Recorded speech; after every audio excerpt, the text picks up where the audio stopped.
খুস্কো খুস্কো চুল, ময়লা পোশাক, মুখ জুড়ে কালচে মেকআপ। রাস্তায় দাঁড়িয়ে থাকা এই মানুষটিকে প্রথম দেখায় চিনতেই পারছেন না কেউ। অনেকেই ভেবেছেন সত্যিই তিনি কোনো মানসিক ভারসাম্যহীন নারী, কিন্তু কিছুক্ষণ পরেই ভাঙ্গে রহস্যের পর্দা।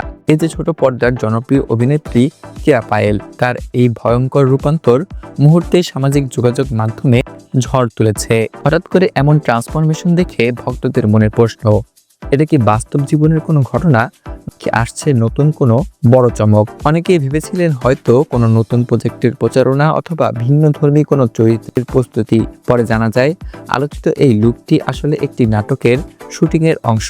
সম্প্রতি কেয়া পায়েলের এই ভিন্ন রূপের একটি ভিডিও প্রকাশ করেন তার সহশিল্পী এবং জনপ্রিয় অভিনেতা ফারহান আহমেদ জোবান।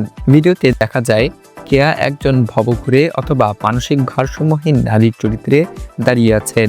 এক পর্যায়ে তাকে উচ্চস্বরে বলতে শোনা যায় কেউ একজন তাকে বল ছুড়ে মেরেছে এবং সে তার বিচার চায়। ভিডিওতে দেখা যায় ঠিক তখনই জোবান মোটর সাইকেল নিয়ে সেখানে হাজির হলে কেয়া তার দিকে তেড়ে যান এবং অদ্ভুত আচরণ করতে থাকেন। পুরো দৃশ্যটি দেখলেই বোঝা যায় চরিত্রে ঢুকে তিনি কতটা বাস্তবসম্মত অভিনয় করছেন। ভিডিওটি শেয়ার করে জোবান মজা করে ক্যাপশন লেখেন, ছেমরি পাগল নাকি, আমারে কয় খাইয়া লইব।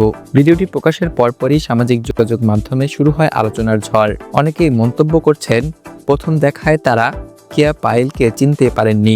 একজন লেখেন, বাপরে বাপ কি মারাত্মক অভিনয়। আরেকজন মেকআপের প্রশংসা করে বলেন, মানিয়েছে, একদম পারফেক্ট মেকআপ। সব মিলিয়ে তার অভিনয়ের প্রতি একাগ্রতা এবং সাহসিকতার প্রশংসা করেছেন ভক্তরা। পরে জানা যায় ভাইরাল হওয়া ভিডিওটি একটি নাটকের শুটিংয়ের সেটের দৃশ্য।